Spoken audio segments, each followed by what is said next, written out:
Thanks again, everybody, for coming this evening. We're very pleased to see you all. Just to tell you who I am, if you don't know me, I'm Susan Watkins and I'm the director of the new Centre for Culture and the Arts. I'm also a reader in the School of Cultural Studies and Humanities, and actually my expertise is in contemporary women's writing. But I'm just going to tell you a few things about the Centre before we get to Jude, who is obviously the most important speaker tonight. So just very briefly, a few things about our areas of research expertise, the projects we're currently supporting, forthcoming events, and how to contact me and find out more. So we have organised the Centre around a number of different areas of research expertise into research clusters or strands, and you'll see that these are framed in terms of cultures of. So we have centre researchers specialising in cultures of the body, of celebrity, of class and social inequality, of environment, space and place, gender and sexuality, policy and planning, post-colonial cultures, practice cultures in the visual arts, filmmaking and music, and subcultures of crime, deviance and dissent. And we also have within the centre the hub for writing in the digital age. You can find out about our research by looking at the book display table outside and at some of the information on the screens that's in the lobby area. I want to tell you something about just a very few of the research projects that we're currently supporting. We have the academics involved in these projects here to talk to you about them, and more information on the laptops and screens outside. So the Heaton project is a joint project with the University of Sheffield Humanities Research Institute and the Yorkshire Archaeological Society. We are building an app guide to locations in Leeds connected to Dr. John Deakin Heaton that are mentioned in his journal. He was a Leeds physician and promoter of provincial civic pride.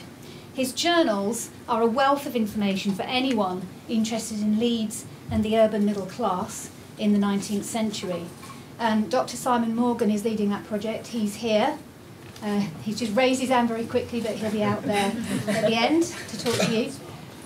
A second project that we're involved with is CinAge, which is a EC-funded project that aims to explore European cinema and the way in which it addresses the ageing process by empowering senior learners to engage with European film.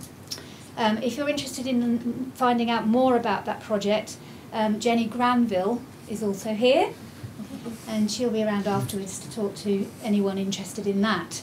And the third of the few projects that I've selected to mention today is Dr. Heather Shaw, where's Heather? There. Our Criminal Past. This is a formerly AHRC-funded research network that the Centre has just recently become involved with. It brings together scholars working in the field of the criminal, legal and penal history of Britain. It brings those together with archivists and those engaged in an educational and heritage capacity in museums and prisons. So again, there's more information about that particular project on the screens outside, and Heather's also around afterwards.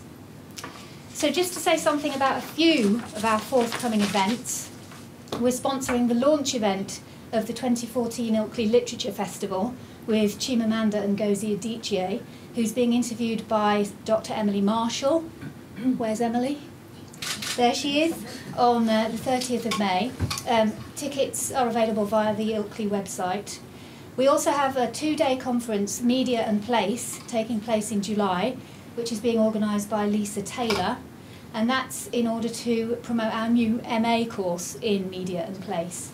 So if you're interested in knowing more about the conference or the MA course, there are leaflets outside and on the seating, and Lisa's here somewhere, there she is, to tell you about the conference.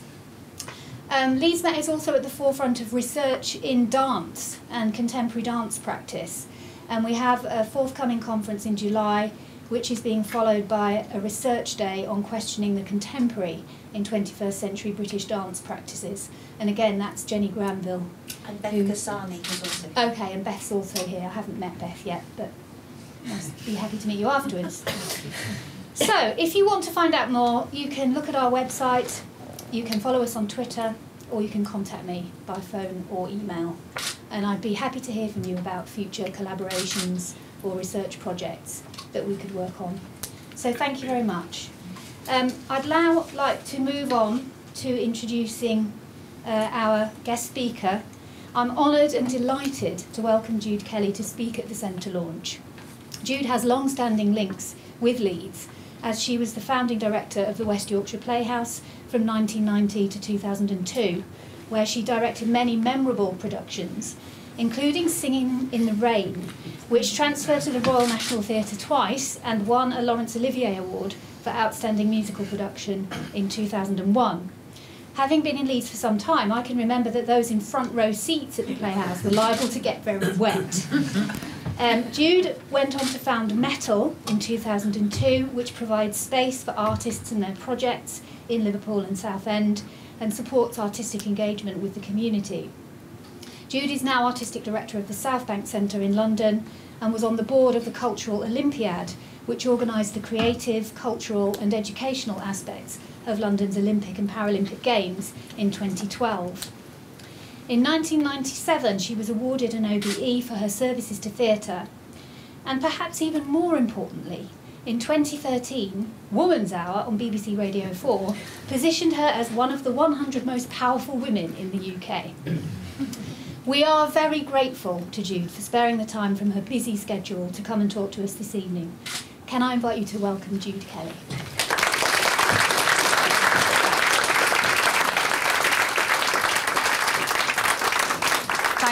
Thank you. It's very nice to be here. Of course, always nice to be in Leeds, and also congratulations on making this centre happen, because these hubs, these moments of endorsement and appetite for validating and investigating culture, they can't be underestimated, because it'll be packed with pioneers determined to put new footsteps in snow to chart the way that humans not only love culture, need culture and have the right to culture, but also how you can bring down the barriers that have been effective in terms of holding back that right from being part of everybody's natural way of living. I don't know whether any of you have seen Wim Wenders' film, Cave of Forgotten Dreams. If you haven't, see if you can get hold of it. It's the most amazing film.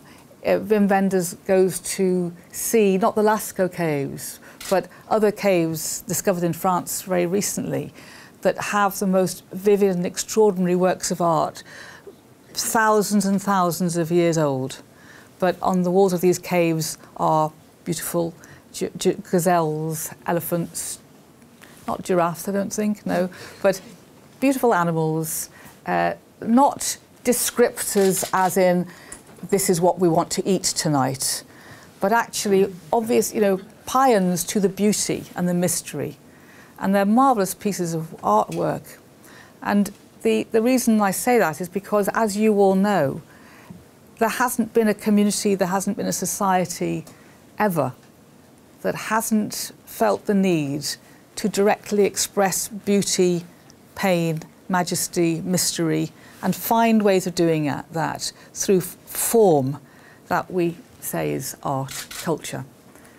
Tapping the feet and singing and banging through to magnificent abstract ideas of words and sound. All humans make art.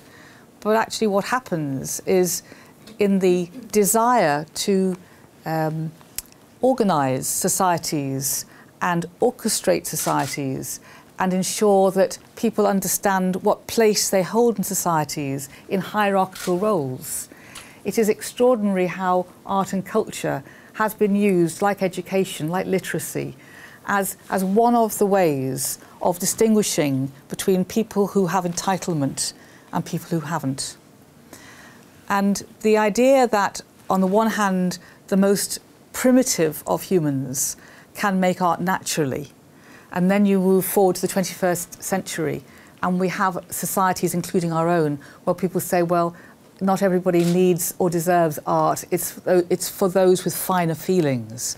It calls into question the notion of civilization, because I think that one of the things that history has to be called accountable for is for trying to make the arts a sort of weapon in the establishment of difference between people, when actually culture is something that is an absolutely essential ingredient in the human spirit. Now, I say that because when I look at the list of topics in this centre, all of them are concerned with research into not just the practice of culture, but the history of culture and where it's got up to so far. And it's almost a reclamation, I think. It's almost trying to have the archaeological practice of working out not just how cultural form has developed, but how that form has developed inside social structures where some have entitlement and some haven't. And it's a fascinating thing to dissect, because coming as I do from now years and years and years of working in cultural practice, it's a bit like scientific certainties which are then proved to be untrue. Many people still have the belief that art springs from people as if it is sort of born from them with no social context, no learning context, no expectation context, and yet we know that's not true. So I'm fascinated how a centre like this in Leeds can build on the incredible history that Leeds has for social justice, for looking at communal voices, for thinking about many stories and many histories, and making sure that culture is something which adds advantage into people's lives rather than adding to the idea that they're on the other side of some membrane. I don't know how many of you would call yourself pioneers, but it's an interesting thing to think of. I mean, I come from a family from Liverpool, not from Leeds, but my father was one of 10. And we certainly weren't a family who had any expectations of their daughters, I'm one of 4 daughters, going into the arts. And so I have an understanding of what it's like to think, well, I know I love jumping up in the air and listening to music, and I know I like making plays in the back garden, but how does that equate to my entitlement to become a theatre director, which is the sort of thing that I finally understood that's what I wanted to do. And knowing nothing about my own history, knowing nothing about women in the arts that had gone before me, being told that there were none, and still having this idea that unless I went to university to study and became a director through having a degree, which I did in the end, that somehow you wouldn't have legitimacy as an art maker. All of this has made me very determined to make sure that research demonstrates that communities have produced extraordinary things that have added to the cultural space, even if they haven't been validated by museum hangings or visual arts essays or theatre publications. And so that whole territory of, if you like, reuniting oral history, popular culture, and legitimacy in the arts. This is a passion of mine, which I suppose plays out through notions of participation. Because when you do give people the opportunity to be involved, the way that people choose to take that opportunity is very rarely reduced to a simple sort of heyday and holiday. Most people's appetite for becoming involved in cultural practice is very vivid and very real very quickly, because they know that there is something extraordinary, mysterious and wonderful and practical in the notion of making culture. And they also know that by and large they haven't been invited in. Now, I've been lucky to live in the last 50 years where that invitation has become more and more inviting, I think. It has become more popular. I think that social spaces, public spaces, funded spaces have increasingly felt that they have a responsibility and a desire to widen practice. But I'm hoping that a centre like this will carry on making and asserting that that is not just a right, but a need for societies, an enriching need that will make a difference for all of society, not just those invited in, but also those who were already in that space.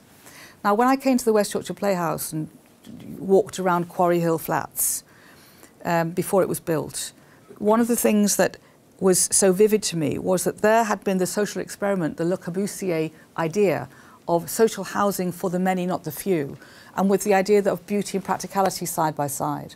And yet the things that had been intended in that Le Corbusier experiment, which was the inclusion of nurseries, the inclusion of creches, of indoor gardens, of all sorts of things that would have made beauty part of that story, they were eradicated because of just practical financial things. And of course it didn't work as a social experiment, and in its place grew a theatre, which for me became a symbol of something that could once again suggest to the city that through storytelling it could think about the many and not the few. And the place that I now am at the Southbank Centre has the most extraordinary and vivid history of social commitment to communal art, because it was the space in 1951 that created the Festival of Britain. And the Festival of Britain set out, after the most barbaric war, to say that peace can only be secured and then kept if people respect and love humans. And how do you fall in love with humans other than the most obvious erotic and romantic ways? Well, only really by observing them at play, observing them in endeavour, observing them in vulnerability, hearing their different stories and understanding their different life experiences, which is exactly what culture provides. And they took the phrase from the war artists, the propaganda of the imagination, and they said in this 27-acre site, we will create this propaganda of the imagination.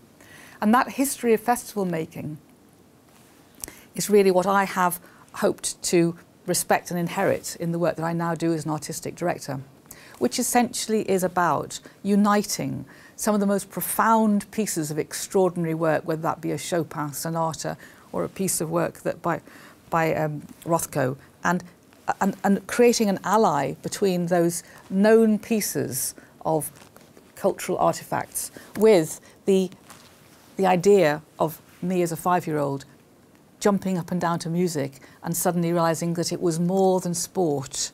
It wasn't sport, it was something expressive about the human soul. And I want those two things to feel as if they belong together. The young person who has no expectations that their family could become involved in the arts, and the great art that is our canon.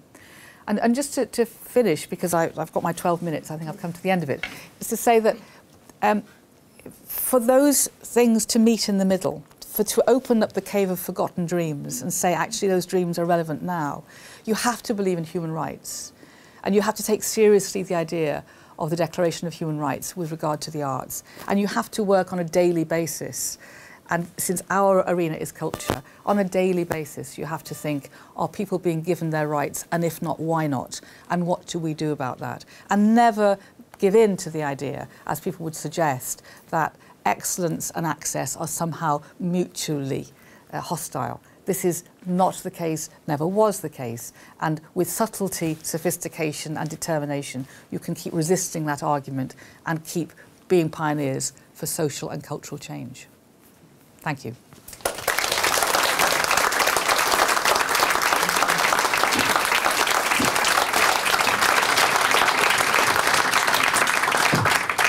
Jude, thank you. Those were really inspiring words and absolutely embody what we hope the Centre can achieve. I know that you have quite a short time frame before you have to leave, but I wonder if you're prepared to just take a few questions before we yes, of course, yeah. Repair outside for some more wine. Would anyone like to ask Jude anything? Or me, but preferably Jude. About the talk. Yes, hi. Yeah, I wondered if you saw the National Theatre live performances, the cinema performances of theatre as part of the sort of way of addressing the change that you're talking about. It seems to me that's been quite significant in getting people to go to theatre who didn't normally go to, you know, for whom theatre is something that they maybe weren't able to afford to engage with or didn't see it particularly for themselves, and I just wondered what your feelings about that were. I think it's been very successful. I mean, actually, I had dinner last night with Rufus, who's the new director of the National Theatre, and we were talking about that whole idea. Because to begin with, theatre practitioners were nervous of it because they said, well, if they'd see it's not the same as a live experience. We know nothing's the same as the live experience, but if you took that view, you wouldn't enjoy everything that the net had to offer and look at it. It's an incredible gathering of stories, again, that you can then choose to take further. And my experience is that, you know, if you know Hamlet exists in culture and it's thought to be of value, but you've never seen it and you don't know how to, then you have to be given the opportunity somehow to have a toe in the water and then kind of go, well, I saw it, I didn't like it, it wasn't for me, but I know what it is. So that's a kind of a big thing, I think. And also, all the evidence is that when people do go and see, I don't know, Tosca and give it a go, they're likely to try and go and see it for real. Now, of course, the big thing is going to be, is the reverse true? Will areas of popular culture also be disseminated with as much vividness? You know, it isn't just about top-down culture. It's got to be about appreciation and respect for what is made in, you know, young urban environments, etc. So I'm not using that as the sort of trajectory that everybody can go to NT Live and sort of get it. But I think distribution of culture in general is a good thing. Anyone else? Yeah.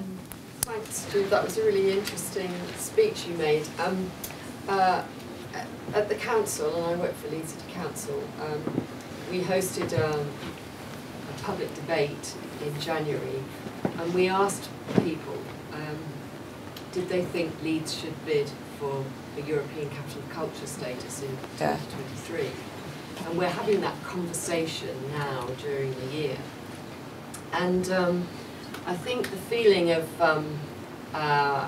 the team who are sort of driving this conversation is that if that we perhaps we shouldn't bid if we can't make that bid apply to everybody in the city in some way. And yet there aren't many European capitals of culture that I know of which seem to have cracked that particularly.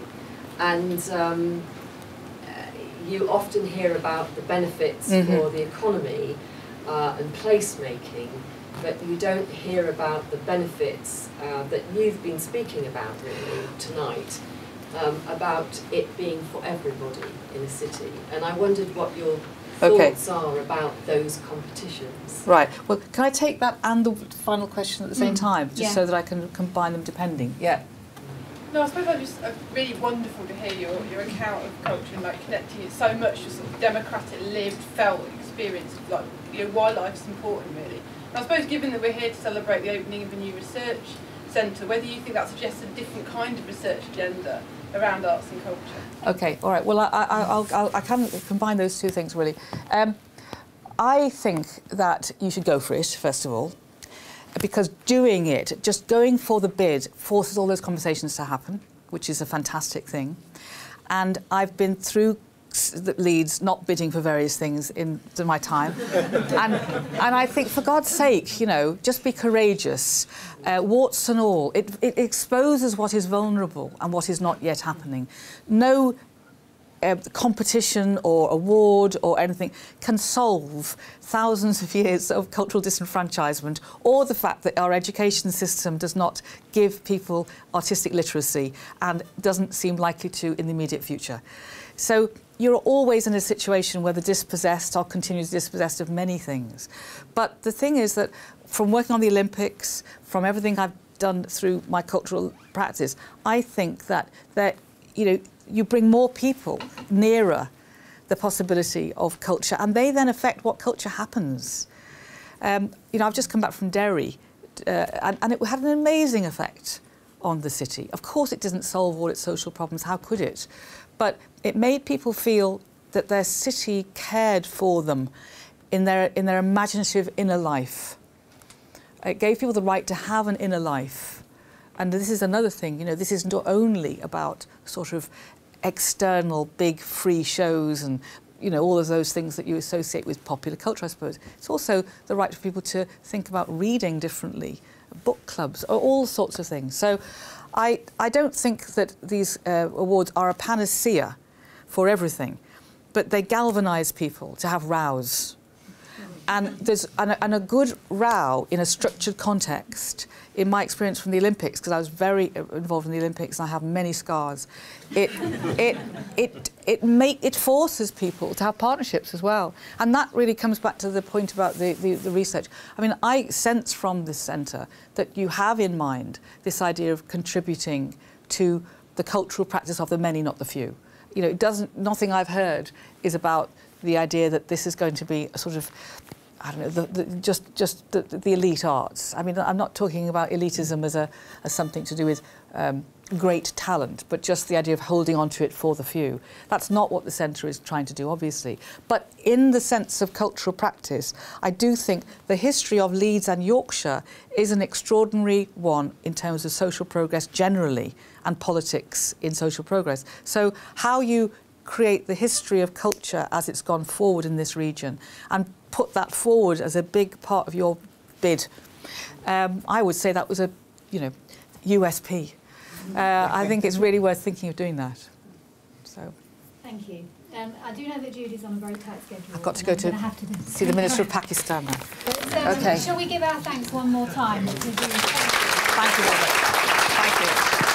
Thank you, Jude.